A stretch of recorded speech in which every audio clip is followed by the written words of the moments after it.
Welcome. My name is Laolu Akonde and you are on to Inside Sources. First, here is my take for the week, entitled The Making of an Opportunity. For local governments in our country, last week's Supreme Court ruling is an opportunity for a significant turning point. Like many, we here on Inside Sources called attention to the emasculation of local government areas in our country, mainly because the state governors have strangulated and reduced the local governments to nothing. And that aggravated the poverty of our people with lack of a decent healthcare system and uninspiring educational structures, even on passable roads all over the place. And so the judgment of the highest court of the land was such a relief. It was exciting and it was the right thing to do. But mostly, it's an opportunity to resurrect life at the grassroots again in this country. It's an opportunity to restore basic and decent healthcare services in our country. It's an opportunity to restore primary education. It's an opportunity to take the dividends of democracy to the mass of our people. We can't afford to make this, however, an opportunity to continue by other means the emasculation of the local governments by replacing the emperor-like governors with any new kind of tough and emasculating chairpersons or councils. This is a call for good governance. It is a call for transparency. It is a call for accountability at that level. That is why we all clamored for this change. Now, the local government chairpersons must take this opportunity and begin the work of transformation at those levels. The people shouldn't take any excuses from them. The teachers and all workers' salaries must be paid promptly, and there will be no excuse for lack of performance. And so, it is going to be much easier, we know that, to hold the local government chairpersons and their councils accountable, because unlike the state governors, they are not ring-fenced by an immunity clause. While this financial autonomy is an imperative, it cannot by itself alone deliver the required growth and development at the grassroots level. We will need capacity, competence, and character of the new people who will now have financial control in the local government areas. And this is very essential and crucial. And to those who think that the ruling is not in line with doctrinal federalism practice, we ask, are we meant to be federalist ideologues? It was Alexander Pope, the British philosopher, who said, and I quote, "For forms of government, let fools contend. That which is best administered is best."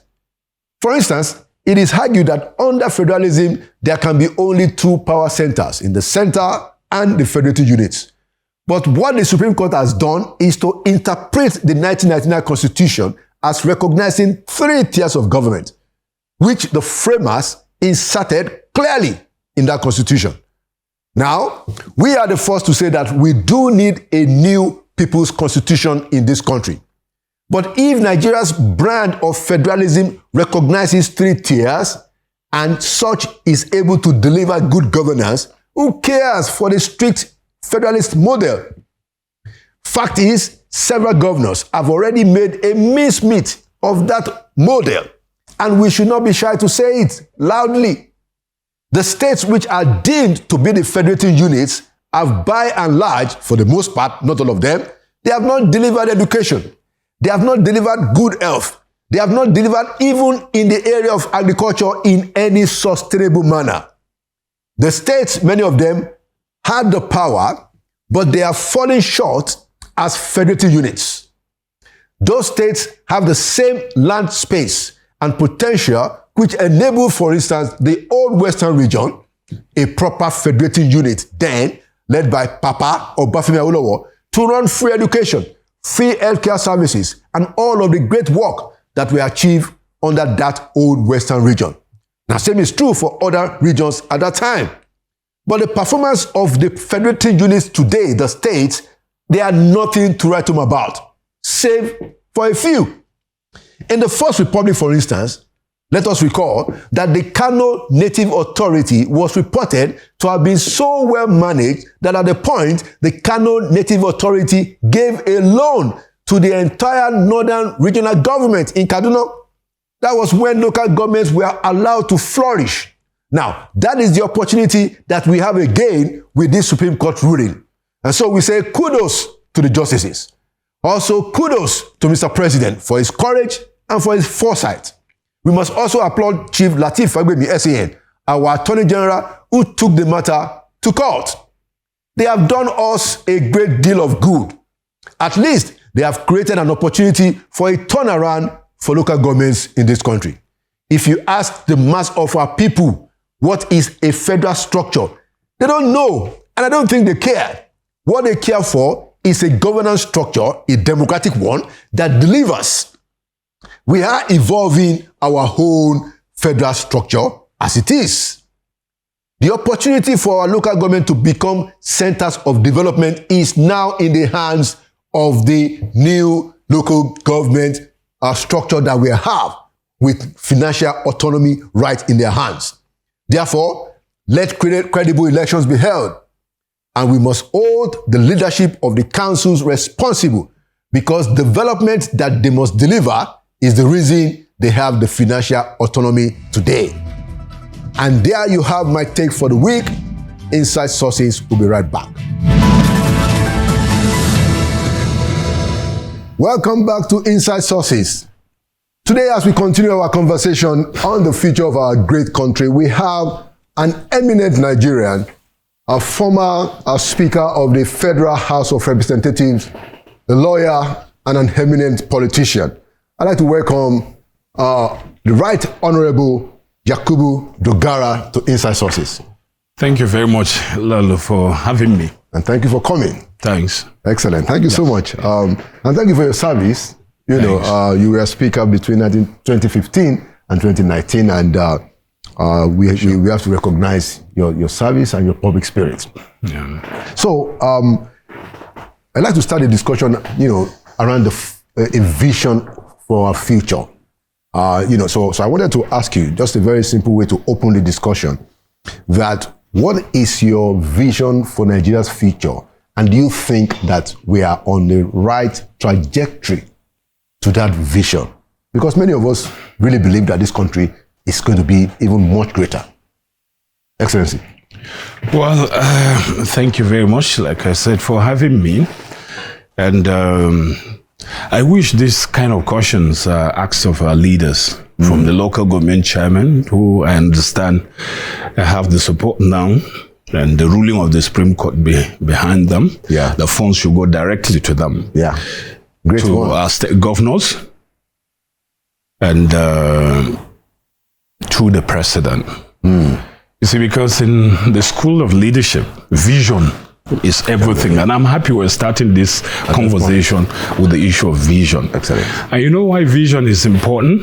Yeah. It is because you can never lead people to where you have never been to. No matter what. You either must have experienced it, or you may have seen it, not in tangible terms, but you know that beyond the exercise of discretion, this is where I want to lead people to. Let me tell you how it plays out. For instance, if our destination is the airport, Right. and we know my job as a leader is to take us to the airport. By the time I see us going towards Abacha Barracks, I know that we have missed road. Exactly. Or we find ourselves around Zuba heading towards Suleja. I know that no. That's not where we are supposed to be heading. Yes. So the essence of vision is that it gives you discipline to stay in line. So that is the point being made, that if you haven't seen the destination, you cannot lead your people there. Right. You see, people believe that it is prosperity, materialism, and what have you that make nations great and strong. It's not true. It's not true. It's the willingness of the people within a given express geographical entity. Willingness of strong men, strong women, willing to work together. that builds a strong nation. Not even material prosperity. You can be as prosperous as anything. But once you are fragmented within, and there's no unity of purpose, even the achievements you have made, even the prosperity you have built, you will destroy it. Wow. So vision is everything. As local government chairman, they ought to have vision as to where they're leading their local governments to. State governments as well. The president too have to articulate a vision. What is it that he really wants to achieve? You see, if you look at the question of the economy as well, once there's no peace and security, there's no guarantee that there's a peaceful environment for business, you cannot attract foreign investors. All these FDI inflows that we're talking about, you can sign agreements, even 1 billion agreements. No, this is going to happen. Because investors are rational individuals. It's their hard-won or hard-earned money that they're willing to put in place. So they can't just bring it into an environment that will consume the money and consume their investments. They take you to where they have minimum guarantees that the outcome of whatever they're doing something that are predictable. They can rationally be predicted. So if we don't fix the issue of security, that is, if I were to do anything in this country, my number one goal, the first thing I told you is unity. You understand? That was why I was making the point about it's not materialism, materialistic things that make a nation strong, but willingness of the people to come together and work together, men, women, youth, the all, to work together. You know, we can outsource this fight.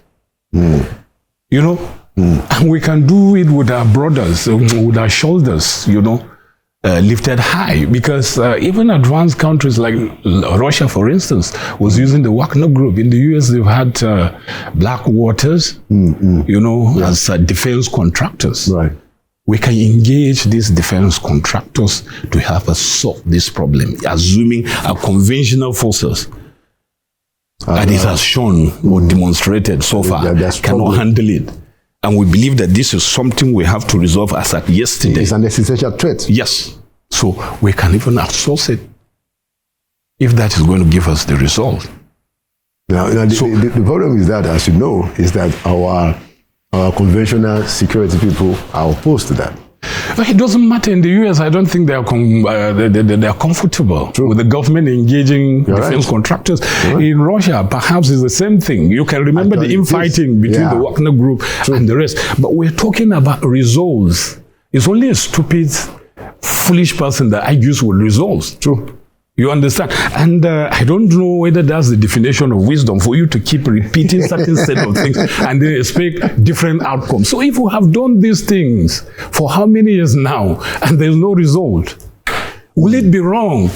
We can engage these people. They can work together with whoever are the defense contractors that will engage. But we have to resolve this. Otherwise, any other thing we're talking about is nothing. Very interesting point. Yes. So my vision would be to tackle this. Then after that, poverty. I made a point recently that, you know, poverty is by far a greater threat to our democracy than weak institutions. I agree. Recently at the platform in Lagos. Because the depth of the poverty. And then they say more than 70% of Nigerians are multi-dimensionally poor. And you know why the fight against poverty is a collective fight?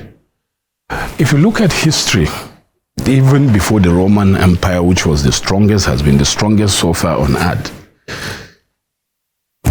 poor people or hungry people have never cradled a civilization. Check history and point at any civilization built by people that were very poor, multi-dimensionally poor. None. So if we think that 70-something% of Nigerians will continue to remain poor and we can build a civilization, we are deceiving ourselves. It has never happened. There's no parallel for it in history. Thank you for wrapping up the conclusion. You are very right. You know, when you have a politician and a lawyer, but your points are quite very interesting and quite insightful. I like the idea, you know, bringing back to the table the idea of you know, outsourcing aspects of the security fight. You know, and of course, yes, like I said, you know, it has happened, you know, in this country. And an attempt to bring it back was resisted, you know. But to your point, we need to, and that's where I want to take it next. It seems that we need to do new things, you know, in the area of security. So I want to stay there for now. Do you think, therefore, that something new, another innovation could be state police that could be helpful? Since we're already on it, let's just take care of that. I think this is the most laughable discussion that, as a matter of fact, anytime they're discussing these things and I watch the advocates of police, you know, on television, pundits, I just laugh. In fact, they even look pathetic to me. Okay. I believe that they are talking out of context. Okay, let's hear. You know, everything you want to do, you have to situate it within its context. Okay, if you talk about outsourcing policing. No, I meant state police. I don't really. No. We will still have the federal police. Okay. But at some level, you know, we want this innovation of, you know, empowering the states to build their own police forces. Look at the states, for example. That's the context I'm talking about. Yeah. What is it in this country that we have outsourced to the states that have been properly managed? Remember, we started this discourse that we're having now, celebrating the Supreme Court's judgment, granting financial autonomy to the local governments. Remember? That's true. You're very correct on that score. Okay. Do you want us to escalate this discussion? Move it to the State Independent Electoral Commission that we have given them. The states to manage elections, local elections. Yeah. Look at how it's turned out to be.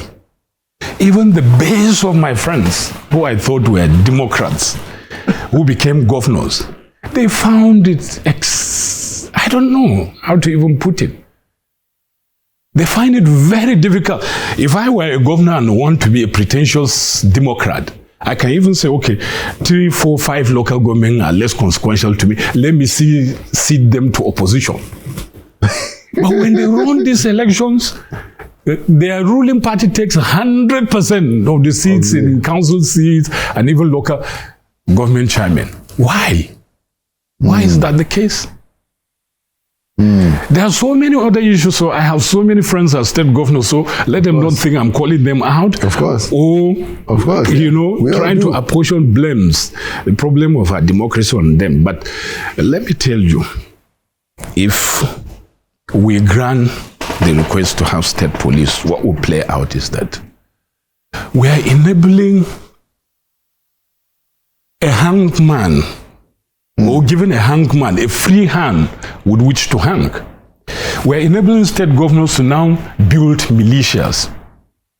They control 100% the state assemblies, they control 100% magistrates, area court justices, and even the state high court.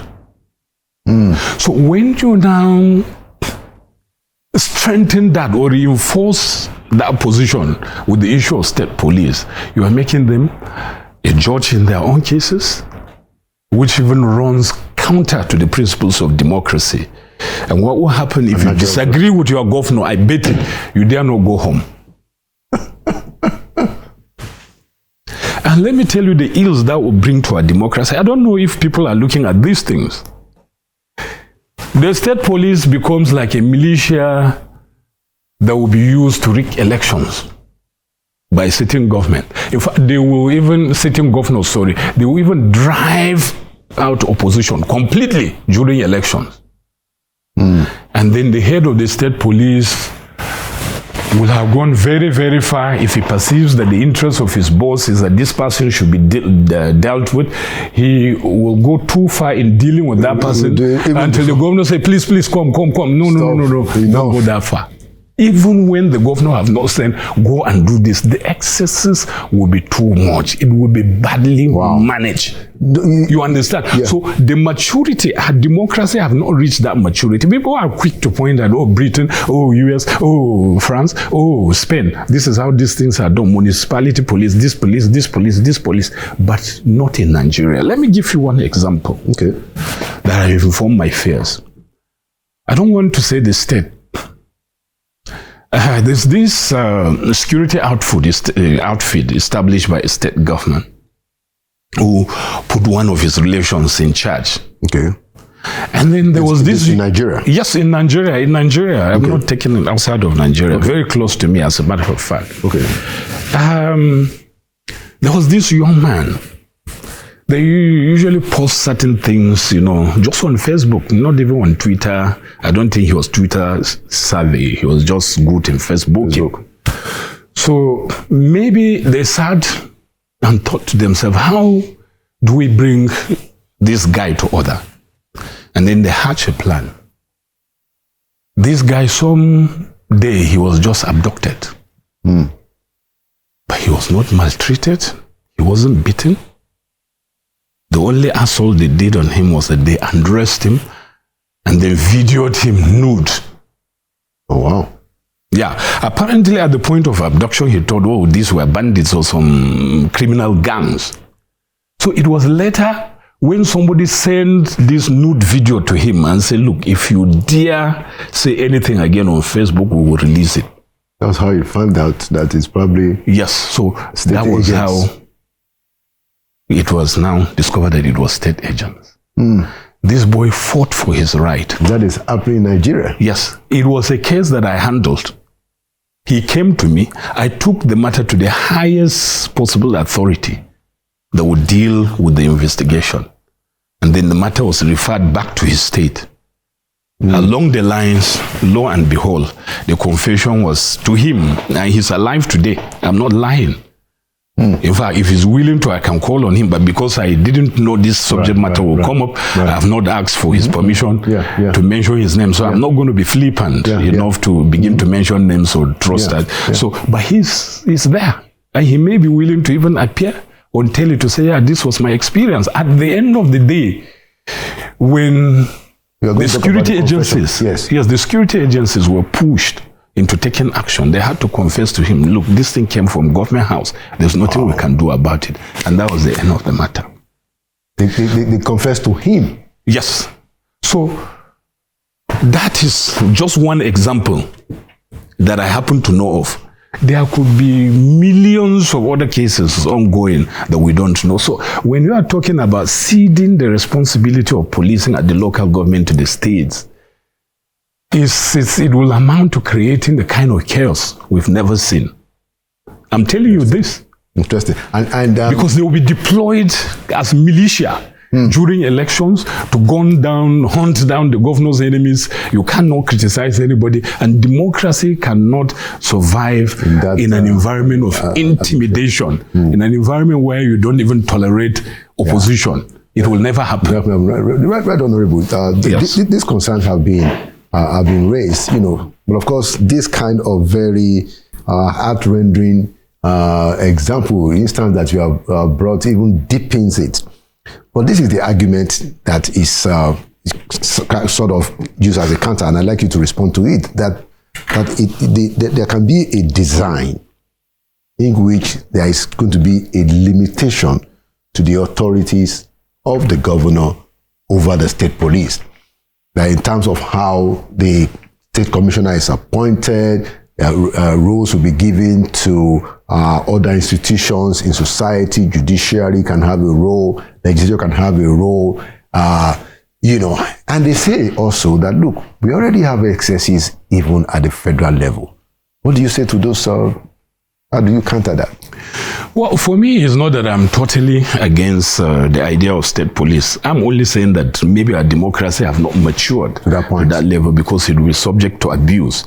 I agree with some of the arguments, some of the points that have been canvassed. I am in total agreement. But let me even expand the issue further. Okay. You see, you are talking about states that are comfortable and that can even pay salaries. Until recently, you remember, most of the states, vast majority of states were unable to pay salaries, some for 5 months, 6 months. So imagine training this whole lot of young, capable individuals as state police, employing them in the police. They are trained in weapon handling, in maneuvers, military kind of maneuvering, and so on and so forth. And then you have employed them for 5, 6, 7 months, you are unable to pay them salaries. For states like Lagos, maybe Rivers, Delta, and Akwa Ibom, few states, Kano in the north here, they might be able to do this thing. Even equipping them will be a problem. When you can't pay salaries, you can't pay pension and gratuities, and you want to take on another to buy arms, to arm them, and then to be paying them salaries. It is like licensing criminals on the street, trained criminals. You're using state phones to train them. When you don't pay them, they now become a problem for the society. So that is the issue of maturity I'm talking about. And then whether appointment or no appointment, we all know that these things will be subjected to serious abuse. I first made the point that the governor owns the court system, the judiciary in the state. He owns the state assembly. We shouldn't be, really. Yeah, but what do you do? We're not there yet. But maybe when we get to a point where these institutions are sufficiently strengthened, then we can now begin to say, okay, let's have state police. Because you're sure if your rights are violated by the state police, you will be able to get justice from the courts. Right. But if the governor is interested, I'm telling you, file your motion before the High Court is thrown out the next day. And it will seem to me that, some of the things that we also need to really pay attention to is how to develop some of these institutions.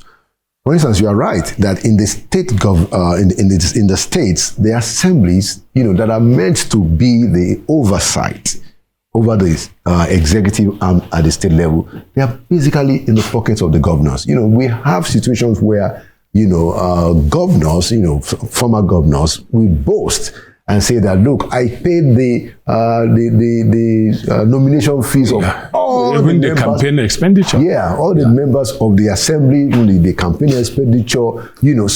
So my question is, yes, I agree that we need to build those institutions, and even the judiciary. And I think there's a lot of judicial reform that is going on. The judiciary, even under the military, they were much more independent and courageous. My question to you: you are a lawyer now. How can we strengthen those institutions, particularly, how can we strengthen state assemblies so that they have a bit of independence from governors? Is there anything we can do at all, Excellency? As far as I'm concerned, I've had cause to reflect hard and long on this, as a matter of fact, because I've had interface, but not just once or twice, with even state assembly speakers. When I served as speaker from 2015 to 2019. And we had interrogated this matter, looked at it. There are two problems. You have alluded to one, when you say the governors, they don't just get to pay the bills when it comes to nomination and then funding the election. And this is not done from their pockets. It's state funds they're deploying for that purpose. It's not done from their pockets. So that is not even the major problem, as it were. The major problem is the leadership selection process. The governor look for the most indolent persons. Those that will not have the capacity to even raise emotion, would disagree. And then these tickets are handed to them. In fact, so in some cases, some are their domestic servants that they push to the assembly. How did we get here, XS? I don't know, but that is the reality. Nobody will doubt that. I know few people like that that were in the government house just as laborers or doing some petty things. And they hand up. But some are even in the House of Representatives, surprisingly. So that is the leadership selection process that we have in this country. And how to take that one away, I don't know. Because, you see, it's the collapse of the political parties. The problem is when you say, oh, the president is the national leader of the political party, the governor is the state leader of the political party. So you have outsourced everything to them. So to some extent, the president wouldn't bother interfering. He may, if you're his good friend, say, oh, governor, okay, I want this person to be returned.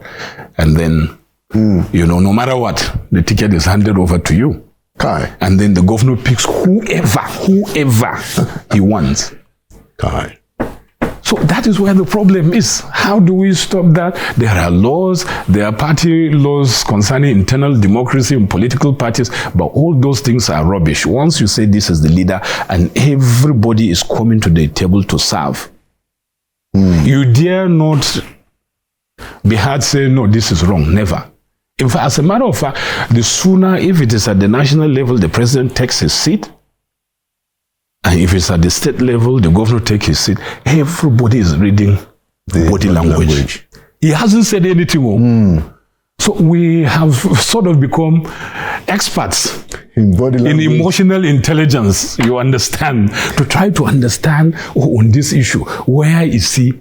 So nobody is concerned about the truth. Nobody is rational anymore. Everybody is looking at where will the president pander? Where is the governor going to pander? So that he builds his argument along those lines. That leads us, Right Honorable Speaker, to the issue of party democracy.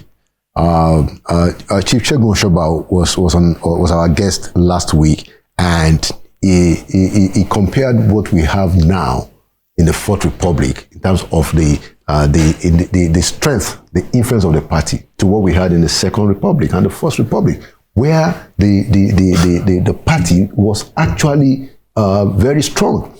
A few weeks back, Chief Aduobe, also here on Inside Source, spoke about the need to have party conferences where elected officials, president, governors, senators, House of Rep members come to the open and they are accountable to the party. My question, the Right Honorable Speaker Dogara, is what happened to our party democracy?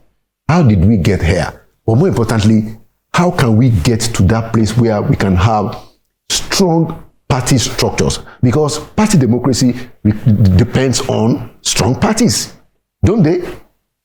Sure. I agree with you, and I agree with what our leaders have said here, whether it's Chief Oshoba or Chief Aduobe.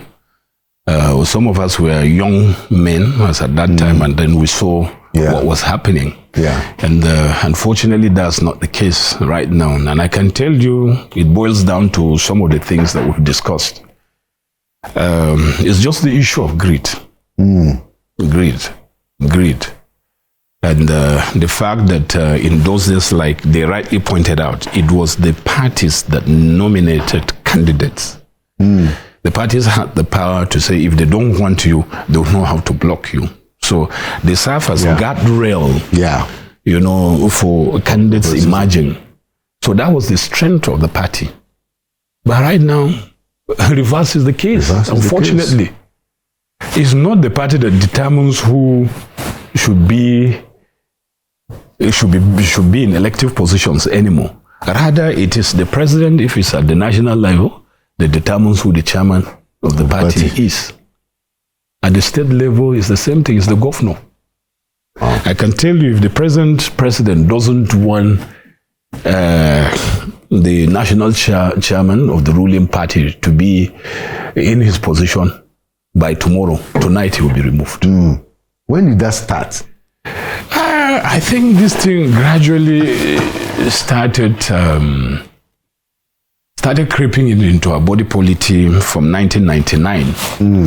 I don't want to speak ill of a constituency, but we know what happened. We had a very domineering leader and who believe that, as a matter of fact, loyalty should be 100%. So as far as he was concerned, whether it's political parties, whatever it is, you've got to be loyal, and the loyalty and loyalty was not to the institution, which is the party. That's what we always like. That is what we always forget. Loyalty should be to the constitution of this country. Loyalty should be wherever you are, whether in the military, in the public service, in elective position. Loyalty is to the constitution. And if your loyalty is to the, because for instance, if I were a senator, a governor, or whoever, even the leader of the political party, I will never take oath that I'm going to serve the president. Never. It is the constitution that you are swearing. You are taking an oath to defend. That's not anybody in elective office. Yeah, that's what even the presidents and the governors. Even the president and the governors take oath to defend the constitution. But unfortunately, once we have let that one slip by us, we're no longer talking about the constitution. We cannot be able to give credence to the issue of the truth. And without the truth, everything loses its meaning. Of course, it's just unfortunate, the present position where we find ourselves in Nigeria. I don't know, but I believe I'm right if I'm to postulate that actually, in truth, the party at the state level is the governor.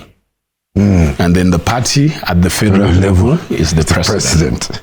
To think that we have any political party with a set of uncompromisable ideologies or philosophy or principles is just a joke in Nigeria. Everybody knows that. But we have to find a way, Mr. Honorable Speaker, of how to correct this. And I don't even think the president and the governors themselves will not buy into at least opening up that discussion. Because first and foremost, so if you're president, maximum 8 years. If you're governor, maximum 8 years. You know, especially the governors who are much younger, you're still going to be around. Okay, look at what is happening with some of the governors who put in their preferred, and then see the fights. You know, at least we have 2 right now in Rivers and Kaduna active. So I thought that kind of scenario should begin to tell them that, look, what is best for everybody is to have proper process and then institutions, and to have true internal democracy in the parties. I wanted to ask you, you are an experienced lawmaker, speaker of the Federal House of Representatives for 4 years. Can we start from lawmaking to say that, look, this is what parties must do? For instance, parties must have conferences maybe 2 or 3 times in a year, where the president and the governors or elected officials will be accountable to their parties, and that this is what parties must do. Maybe we have to take a standard approach to how parties pick their candidates, that these are the kinds of things. Do you think that might help? Or what do you think? How do we begin to wriggle our way out of this clearly conundrum? Well, you said it all, but I don't think laws are going to work. We're talking about weak institution and their effect. On the body politic. They don't think that there are no laws. When I served as speaker, and a certain group of, I think whether it was an NGO or so, they brought this matter up, that there were colonial laws that we have inherited, which were saved by the provision of the Constitution, that we hadn't done anything about them. And in some cases, even fines were specified under those laws in pound sterling, not even naira. Okay. So I directed them that we should clean our statutes. And so it was shocking, the kind of resistance. No, not even resistance. I'm not talking about resistance. There was no resistance. The kind of fields that those legislation had covered. I didn't even know that we had legislation on some of the fields that I saw. Okay. So, to be candid, the problem of Nigeria is not legislation. It's the willingness on the part of the players to abide by the law and the constitution. In other words, to have fidelity, demonstrate fidelity to our laws and the constitution.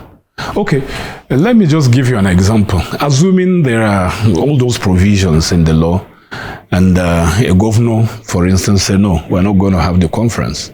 What happens? You take him to court, and then instead of the courts holding him responsible and pronouncing the law the way it is, so this is a governor, we cannot disgrace him, and then the governor begin to win the cases. So that is where the problem is. You know, our laws has become like the proverbial cobweb, enabling the bigger flies to fly through them and catching only the smaller ones. That is where the problem is. But you mentioned something that should be an appropriate disincentive on the part of occupiers of office. And then the issue of the infighting between whoever, the people they thought they are their prodigies, and they decide to put them in office, and then I try to impose them. Yes, they now turn against them. So that may create some kind of disincentive for what we're talking about. If a lot of people now in the political class, some of the political elites that we used to converse with, some have said, look, if I become a governor, I'm not going to worry about anyone who succeeds me at all. I will just pray to God to bring the right person for the people. I'll support him. He wins. He's sworn in, and then I go home. Even if he says nominate commissioner, I'll say, Your Excellency, please. Even if it's your wife or houseboys that you want to put there, go and put them there. I will have nothing to do again. So you see, if this culture now permeates the body politic, it is going to check against the excesses of the current occupiers of office. But when the incentive is that I must, by hook and crook, impose my successors, then we will never have a situation where those who occupy office at the highest echelon will begin to say, let go of the political parties, let them be independent. No. Let's talk about the place of the National Assembly. You were there, you led, you were number 4 citizen, of the country. Do you think that, and we've talked about state assemblies already, so now let's focus on the federal. Do you think that since 1999, that we have had an independent National Assembly, the House of Representatives, and the Senate? Do you think that, or how do you respond to the criticism that, for the most part, these have been rubber stamp? You're right. Well, this is a value judgment you're trying to get me to make, and I hope the people who are serving now won't think that I'm unfair to them. But let me underline this by this statement that it is right to say that there has been no parliament since 1999 in Nigeria that has been fiercely independent, including the parliament, the assembly. Some of us happen to be the leaders. And I tell you this for free. One of the factors is that although this issue of separation of powers is there in foundational documents of democracy and the rest, but if you push the boundaries too much, it inhibits the working of government. There has to be some form of collaboration, synergy at some level between the executive, the judiciary, and the legislature for progress to be made. So you always make that allowance, and through that you can tolerate one or two things, but there are areas where you can't come out and say, no, this is too much, we can't take this. So our democracy should develop the culture that we are free to disagree. Disagreement is good. Without disagreement, there will be no progress. I agree with you. You understand? And then if I were a leader, I would even support loyal opposition. I don't mean destructive opposition. I will support them. Yeah. You know the reason? Because if we don't disagree, we cannot make progress. So we should find ourselves always in a position where we can disagree as much as we agree. But not be disagreeing. To a point that, yes. So independence of the legislature is actually key. But we have spoken to all these things here. As long as the executive will have a driving philosophy that says we must impose the leaders of parliament, we will never have an independent so we are back to the same. Yes, pays the piper. It's the case of the party that we are not. So it is something, it is a saying that you cannot fault it. He who pays the piper will always dictate the tune. And to some extent, it boils down to the leadership recruitment process that we're talking about. There are a lot of people in the Senate, in the House of Representatives, who, honestly speaking, should have no business being there. I'm being very honest, not that I'm calling them out. Of course. You understand? Clearly. But they are there, Clearly. not because there are people who wanted them to be there, not because, on the grounds of any pedigree. The people have said, go there and represent. They are there basically because the governor said, take the ticket and go. As compensation For something he has done for the governor. Or a projection of something in interest of the... Yes. Or he's there to cover up or for whatever reason. Personal interest of whoever is as long as we have not been able to cure the system of all this, then we have to take what we see. So, still on the National Assembly, what do you think should be the role of the National Assembly in giving Nigeria a true federal constitution? Well, as you've rightly pointed out, the National Assembly under our laws, in our constitutional democracy, has the sole prerogative to initiate by way of a bill the process of constitutional amendment. And I totally in agreement with those that have said that we need to look at the Constitution itself, which of course is our main document, the ground norm. We need to look at it for one or two reasons. And the first reason being that, like we said, disagreement is the only route to progress. The fact that I'm using these glasses now, which is, of course, will be better than the ones that were originally used, it was because someone disagreed with that one. Yes. And said, no, we can make it better if we do this. You understand? If you didn't disagree, the fact that we're using tractors today on the farm, we used to use big hoes. Someone disagreed that no, we cannot continue using big hoe, dissipating our energy when we can make it better. Fantastic thought. Even when you bring iPhones, they have a culture of launching new versions almost every year. So they may not be doing it solely for business purposes, but because they find out that there are some features that could actually be made better. So in this process, we should never shy away. For me, I believe, I'm a Democrat, I believe in putting everything on the table. Let's bring this document, the 1999 Constitution, and look at it. We practiced it since 1999, and it appears that we have not realized the progress envisaged by the drafters of that Constitution. So what is it that we can really do right now in order to make it better?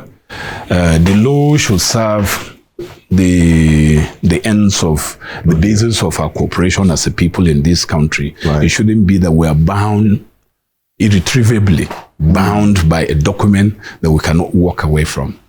So as long as it does not tinker with the national interest, which is the survival of Nigeria itself, I believe that Nigeria has a destiny, a manifest destiny, and Nigerians are like 1 in every 5 black people on earth. And if Nigeria does well, Africa will do well. The whole of the black race will do well. And I still believe that our strength together, no matter how weak we are better than a Nigeria that is fragmented. So anything that will go against the national interest, the sovereignty of this country, I will never be party to it. Because I believe that Nigeria has a manifest destiny. Even if we have not realized it now, it's because we have not been introduced to it. If we fail to do it, our children or our grandchildren may be in a position where they can put this country together in a way that will serve the needs of vast majority of the people and be a shining hill example for the whole world to see that there's a black man can build a civilization. That is my hope. What do you think about the 2014 National Confab report? Well, I think it's there. It was hastily done, and I believe that at some level, for instance, if the government wants, they can set up a committee of few people so that they don't have that jamboree.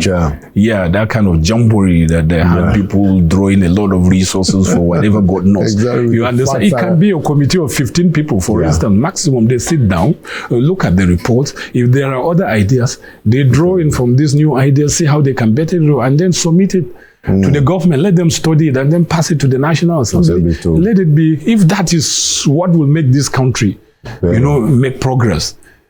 So would you like to give an assessment of the Tinubu presidency in the last 1 year? Particularly the state of the economy, and what you might want to suggest that might be helpful, to help us as a country at this time. Yeah, well, I think that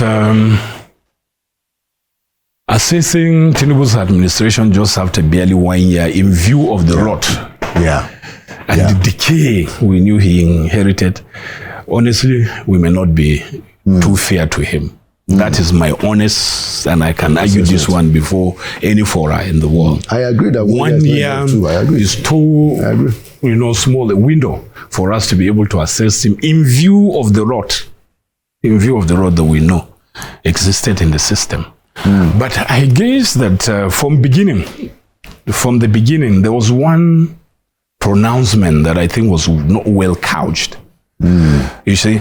And most of the crisis we are facing now... The subsidy is gone, yes, you're talking about. Yes. Most of the crisis we are facing now is based on that pronouncement. Maybe it may be drafters of the president's speech on his inauguration. They didn't capture it well. But no, actually, Honorable, he said, to be fair to the facts and to his aides, and to be fair to himself, he said that they removed it. But he felt that he had to come, just to be fair to those guys. Because he said so if they said it was removed, that is right. But note that the President Tinubu was removing the subsidy on his inauguration day. Because that is the discussion out there.